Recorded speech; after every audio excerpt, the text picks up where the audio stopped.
In this video, we're going to take you for a brief tour around the notorious St Paul's area in Cheltenham. That's a lovely mural there, letting you know that you're in St Paul's. And as you'll see in this video, street art is prominent in this part of Cheltenham, and there are some nice pieces. Now, I want to say off the top that Cheltenham is a lovely area for the most part. But a note in this report from the Gloucestershire County Council sums it up perfectly. Cheltenham has the largest contrast in deprivation within Gloucestershire. This means that Cheltenham is home to both very affluent areas and also very deprived areas. But it's the deprived, crime-ridden areas that don't get the press and support they need, which is why we're doing this video.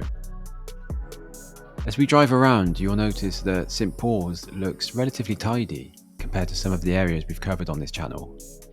And most of the houses are fairly uniform in appearance, to be honest. But it's what lies beneath that we're interested in. And as always, the crime stats paint a clearer picture. St Paul's is the third most dangerous suburb in Cheltenham, with anywhere between 60 to 100 reported crimes per month. Which is nothing to be proud of, as it's a very small area and has just around 5,000 residents or so. Interestingly, St Paul's is the bike theft capital of Cheltenham, so you don't want to leave your bike unattended while you pop into the shops, or it's not going to be there when you come out.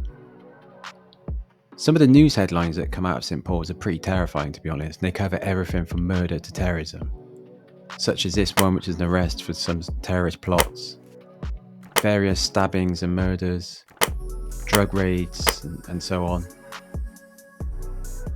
It's really the depravity report that hits home just how bad St Paul's is suffering.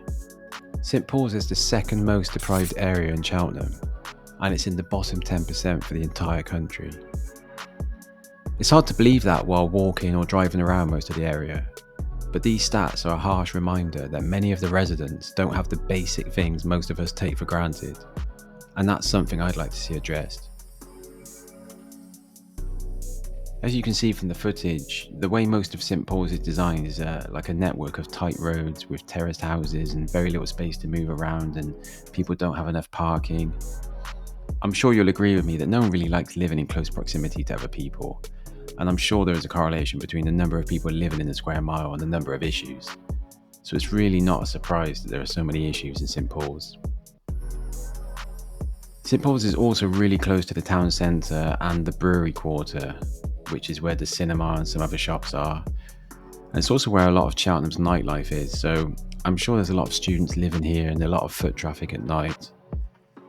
The problem with it being so close to the town centre and looking pretty decent on the surface is that if you don't know Cheltenham very well and you take one wrong turn on a drunken night out, you can easily end up in some trouble. Once again, we were taking a drive around in the morning here, and as we found with most crime-heavy neighbourhoods, there's not a lot going on in the morning. It's when nightfall comes that most of the action starts to take place. It's surprising how dense of a residential suburb St Paul's is. There's little more than a few shops and a small park and nothing really much else to do. It's a proper concrete jungle, and we started to feel a little claustrophobic driving around and kept getting the feeling of deja vu, to be honest. Anyway, I thought I'd end with a nice driver's view of one of the roads here. Thanks for watching. As always, please take a moment to press the like button and subscribe to the channel. If you made it this far into the video, you must have been entertained a little bit. Cheers.